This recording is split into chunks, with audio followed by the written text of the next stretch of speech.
Halo teman-teman, bertemu lagi di channel pembelajaran kita, channel pembelajaran bahasa Indonesia.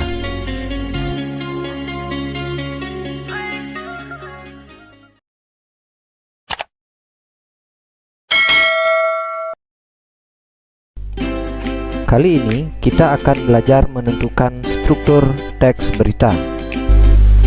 Pada materi menentukan struktur berita, kita akan mempelajari dua indikator. Indikator yang pertama, struktur berita dan pengertiannya. Kemudian yang kedua, contoh cara menentukan struktur berita. Kita pelajari dulu indikator yang pertama, yaitu struktur berita dan pengertiannya. Struktur berita sering digambarkan seperti piramida terbalik yang terdiri dari 3 bagian, ya. Ada yang disebut dengan kepala berita, tubuh berita, kemudian ekor berita. Kepala berita merupakan puncak sebuah berita. Pada bagian ini merupakan bagian prioritas karena sudah terdapat sebagian besar unsur 5W. Dengan demikian, jika pemotongan berita yang dilakukan oleh editor, berita ini masih memiliki arti yang layak. Tubuh berita merupakan penjabaran dari gagasan berita yang ada di kepala berita. Penjabaran itu bisa berupa jawaban bagaimana dari kepala berita. Dan struktur yang terakhir adalah ekor berita. Ekor berita merupakan bagian yang mencantumkan berbagai data yang tidak terlalu penting. Misalnya, daftar nama orang-orang yang mengalami kecelakaan atau hal-hal lain yang jika dihilangkan oleh editor tidak terlalu berpengaruh terhadap substansi atau pokok bahasan berita tersebut. Demikianlah penjelasan pengertian 3 struktur berita. Selanjutnya kita pelajari indikator yang kedua, yaitu contoh cara menentukan struktur berita. Ini adalah contoh berita yang akan kita tentukan strukturnya. Paragraf pertama, kecelakaan kembali terjadi di ruas tol Ciamplas, tepatnya pada malam hari Minggu tanggal 7 Juni 2019. Kecelakaan ini dialami oleh sebuah mobil yang dikendarai oleh seorang remaja bernama Andre. Penyebab utama kecelakaan mobil ini ialah karena sang pengemudi berkendara dengan kecepatan di atas 120 km per jam. Paragraf kedua, saat sedang melaju dengan kecepatan tinggi, pengemudi tiba-tiba tidak mampu mengendalikan mobilnya karena rem yang blong. Akibatnya, mobil minibus bernomor polisi NG1234F menabrak pembatas jalan. Untungnya, pengemudi masih bisa diselamatkan dan langsung dibawa ke rumah sakit terdekat untuk mendapatkan penanganan sementara. Paragraf ketiga, dilaporkan bahwa saat itu Andre berencana menjemput orang tuanya di Surabaya.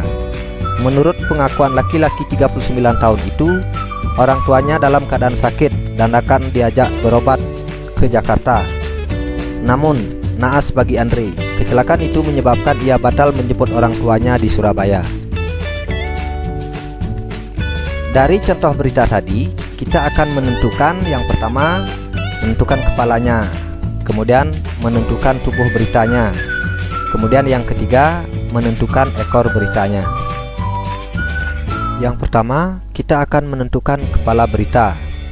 Untuk menentukan kepala berita, maka kita harus tahu dulu penanda kepala berita. Seperti yang sudah kita pahami di awal, kepala berita ditandai sebagai bagian prioritas karena sudah terdapat sebagian besar unsur 5W.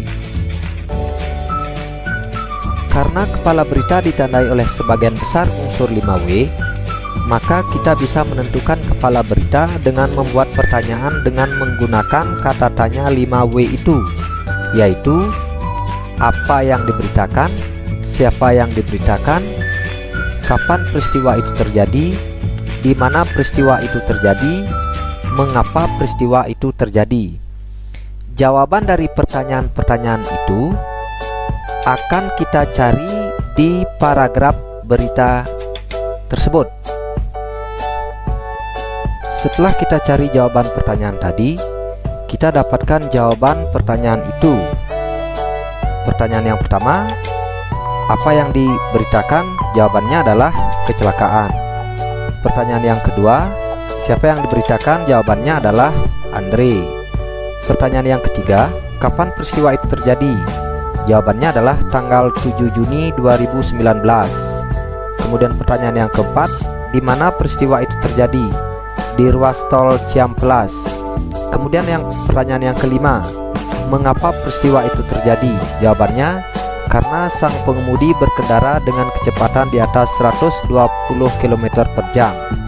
Semua jawaban itu ada di paragraf pertama.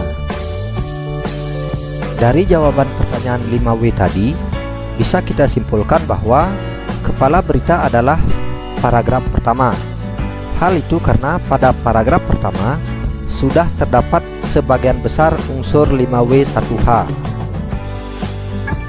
Kita lanjutkan yang kedua, yaitu menentukan tubuh berita. Untuk menentukan tubuh berita, kita harus tahu penanda tubuh berita. Tubuh berita ditandai dengan jawaban pertanyaan bagaimana dari kepala berita. Karena tubuh berita ditandai dengan penjabaran dari kepala berita, maka kita bisa mencarinya dengan membuat pertanyaan bagaimana. Kemudian jawaban kita cari di paragraf berita tersebut.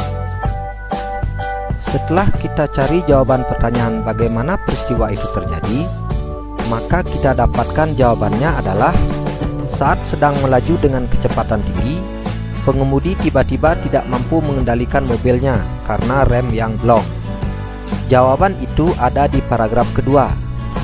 Sehingga bisa kita simpulkan bahwa tubuh berita ada di paragraf kedua, karena paragraf ini merupakan penjabaran jawaban bagaimana dari kepala berita. Yang terakhir adalah menentukan ekor berita. Untuk menentukan ekor berita, kita harus tahu penanda ekor berita.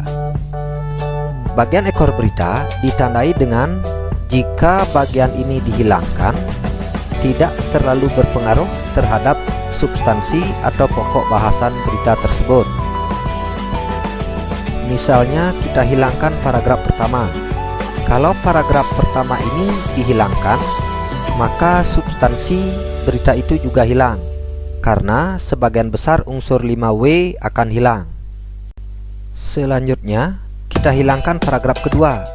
Kalau paragraf kedua ini dihilangkan, maka substansi berita itu juga hilang, karena unsur bagaimana akan hilang.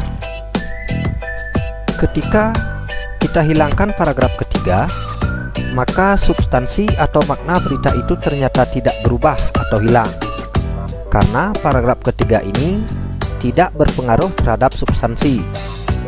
Dengan demikian, ekor berita ada di paragraf ketiga, karena paragraf ini tidak berpengaruh terhadap substansi berita.